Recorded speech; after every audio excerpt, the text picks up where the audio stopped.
Lecture we are going to see about the right to life and personal liberty, that is article 21. Right to life and personal liberty म्हणजे काय? Protection of life and personal liberty.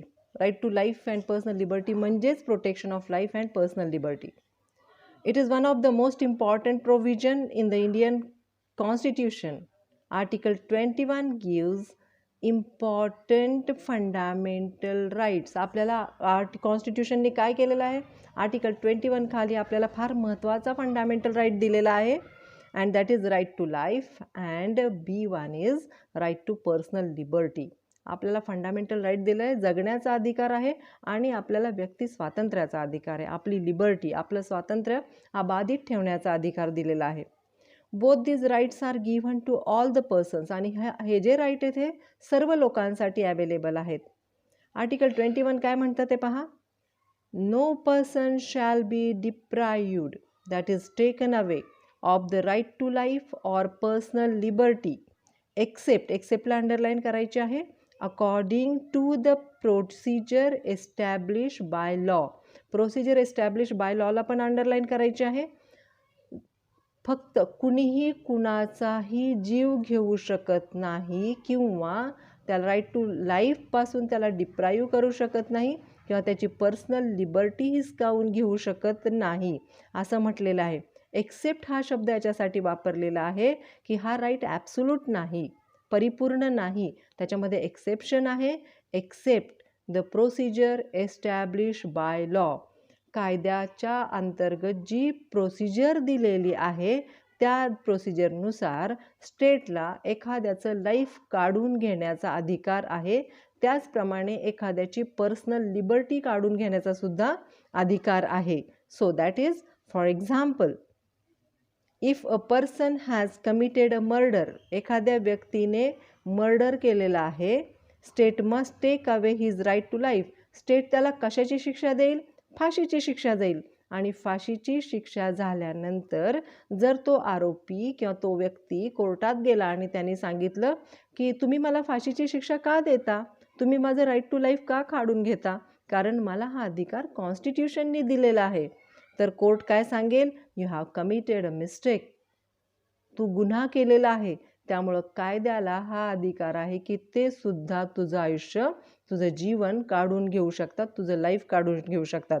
म्हणून accept हा शब्द वापरलेला आहे. पहा, constitution शिकताना जे शब्द दिलेले आहेत त्याच्यावर तुम्हाला नीट लक्ष द्यायला पाहिजे. फक्त आर्टिकल्स असेच वाचून चालत नाहीत. आर्टिकल 21 सांगतं की तुम्हाला right to life and personal liberty दिलेली आहे, पण त्याच्यामध्ये परिपूर्ण अधिकार दिलेला नाही. एक्सेप्ट म्हटलेलं आहे. जर तुम्ही एखाद्याचा जीव घेऊ शकता, जर तुम्ही एखाद्याचा मर्डर करू शकता, तर स्टेटला अथॉरिटी आहे की ते सुद्धा तुम्हाला फाशीची शिक्षा देऊ शकतात, तुमचा जीव काढून घेऊ शकतात. ओके, म्हणून एक्सेप्ट हा शब्द वापरलेला आहे. आर्टिकल्स वाचताना फार बारकाव्याने वाचावे लागतात. असे वरवरचे आर्टिकल्स वाचून आपल्याला कुठलाही अर्थ कळत नाही. Again I am reading the same thing. No person shall be deprived, that is taken away, of his right to life or personal liberty. पहा, आपल्याला जगण्याचा अधिकार दिलेला आहे आणि आपल्याला व्यक्ती स्वातंत्र्य सुद्धा दिलेलं आहे, तरी सुद्धा काय सांगितलेलं आहे? एक्सेप्ट. एक्सेप्ट हा शब्द अतिशय महत्त्वाचा आहे. According to procedure establish by law, कायद्याने जी पद्धत सांगितलेली आहे, कायद्याने जी प्रोसिजर सांगितलेली आहे, त्या प्रोसिजरनी जाऊन स्टेटला एखाद्याच्या लाईफपासून, एखाद्याचं लाईफ काढून घेण्याचा अधिकार आहे, डिप्राईव्ह करण्याचा अधिकार आहे. त्याचप्रमाणे त्याला त्याची पर्सनल लिबर्टीसुद्धा तो काय करू शकतो? काढून घेऊ शकतो. जेलमध्ये टाकणं म्हणजे काय आहे? Personal liberty. आपलं चालण्या बोलण्याचं स्वातंत्र्य तिथं संपून जातं, डिटेन केलं जातं एका जागी. हे लक्षात ठेवायचं आहे. आर्टिकल्स फार बारकाव्याने वाचले तरच कॉन्स्टिट्यूशनचा अर्थ तुम्हाला नीट कळतो. Okay, so here, if a person has committed offence of theft, एखाद्या माणसाने चोरी केली, एखाद्या माणसाने रॉबरी केली, his personal liberty can be taken away by sending him to jail. त्याला जेलमध्ये पाठवले. तुम्हाला जेलमध्ये ठेवल्यानंतर तुम्ही म्हणाल की अरे, माझा चालण्या बोलण्याचा अधिकार तर मला कॉन्स्टिट्यूशनने दिलेला आहे आणि तो तुम्ही कसा काढून घेऊ शकता? But you have committed the theft. तुम्ही चोरी केली आहे, तुम्ही रॉबरी केलेली आहे, म्हणजेच तुम्ही इंडियन पिनल कोडनुसार तुम्ही गुन्हा केलेला आहे आणि जेव्हा तुम्ही गुन्हा करता त्यावेळेस तुमचा तो अधिकार जो आर्टिकल 21नी तुम्हाला दिलेला आहे तो काढून घेण्याचा अधिकार कुणाला आहे? स्टेटला आहे. इन द केस, आता केस पाहूया त्याची. A.K. Gopalan versus state of Madras. ही मद्रासची केस आहे, ही इम्पॉर्टंट केस आहे. A.K. गोपालनची केस तुम्हाला नेहमी लक्षात ठेवायची आहे. In this case a communist leader A.K. Gopalan was arrested by state. A.K. गोपालनला स्टेटने अरेस्ट केलं होतं under the preventive detention act 1950. 1950चा जो प्रिव्हेंटिव्ह डिटेन्शन ॲक्ट आहे त्या कायद्यान्वये A.K. गोपालन यांना अटक करण्यात आली होती. But no reason was given to A.K. Gopalan for his arrest. पण त्याला कुठलंही कारण देण्यात आलेलं नव्हतं. So therefore A.K. Gopalan approaches to Supreme Court. आणि म्हणून A.K. गोपालन कुठं अप्रोच झाले? सुप्रीम कोर्टात. त्यांनी सांगितलं की मला कशाबद्दल डिटेन केलेलं आहे, माझा फिरण्याचा अधिकार का काढून घेण्यात आलेला आहे, Y you arrested me.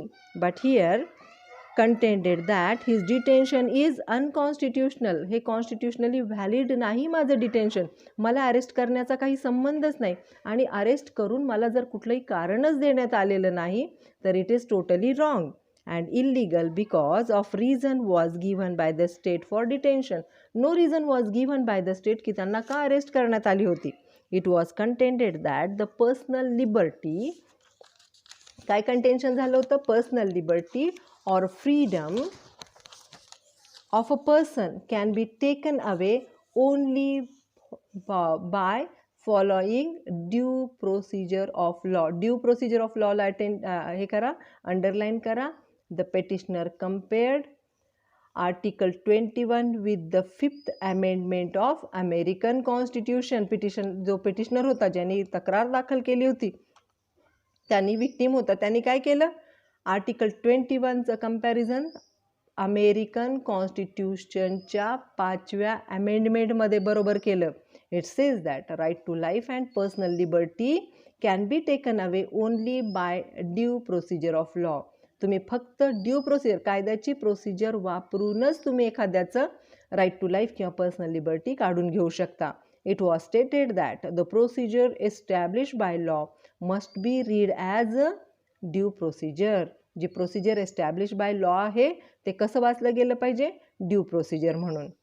Establish by law it means that a person can be arrested only by proper procedure of law by giving him the reason for the arrest. कुठल्याही व्यक्तीला अटक जर केली असेल तर तिला कारण देणं भाग आहे स्टेटला, स्टेटने त्याचं कारण द्यायला पाहिजे. But Supreme Court rejected contention of A.K. Gopalan and held that right to personal liberty can be taken away by any state, that is procedure of law. कोर्टाने सांगितलं की तुमचं कंटेन्शन बरोबर नाही आहे, स्टेटला अधिकार आहे की तुमचा जो डिटेन्शनचं हे आहे तुम्हाला कधीही डिटेन केलं जाऊ शकतं. Because article 21 uses the word procedure establish by law. Article 21 मध्ये काय वापरलेलं आहे? Procedure establish by law and it does not uses the word procedure establish by law and it does not uses the word due procedure. आधी due procedure हा शब्द article 21 मध्ये वापरला गेलेला नव्हता. त्यामुळे प्रोसिजर एस्टॅब्लिश बाय लॉ नुसार A.K. गोपालनला अटक करण्याचा अधिकार स्टेटला आहे.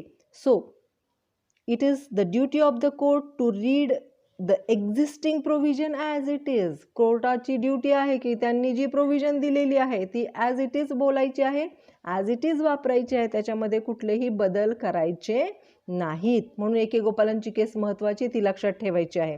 And it can be make any addition to the existing provisions. Therefore, detention of A.K. Gopalan was held to be constitutional and valid. ही केस तुम्ही नीट लक्षात ठेवायची आहे, कारण कोर्टाने काय सांगितलं? जे डिटेन्शन झालेलं आहे A.K. गोपालनचं ते डिटेन्शन कसं आहे? कॉन्स्टिट्युशनली व्हॅलिड आहे, कॉन्स्टिट्युशनली बरोबर आहे. कारण तिथं प्रोसिजर काय, प्रोसिजर एस्टॅब्लिश बाय लॉ हा शब्द वापरलेला आहे आणि आम्ही तर प्रोसिजर एस्टॅब्लिश बाय लॉ केलेलं आहे, आम्ही प्रोसिजर फॉलो केलेले आहे. बट ड्यू प्रोसिजर हा शब्द कुठंही वापरला गेलेला नव्हता एके गोपालनपर्यंत. ओके, त्यामुळं जसाच्या तसा अर्थ घेतला गेला आणि एके गोपालनची जी अटक आहे ती कॉन्स्टिट्युशनली व्हॅलिड ठरवली गेली. आता याच्यामध्ये बदल जो आहे तो मनेका गांधीच्या केस नंतर झाला. आपण मनेका गांधीची केस पुढे पाहू. थँक्यू.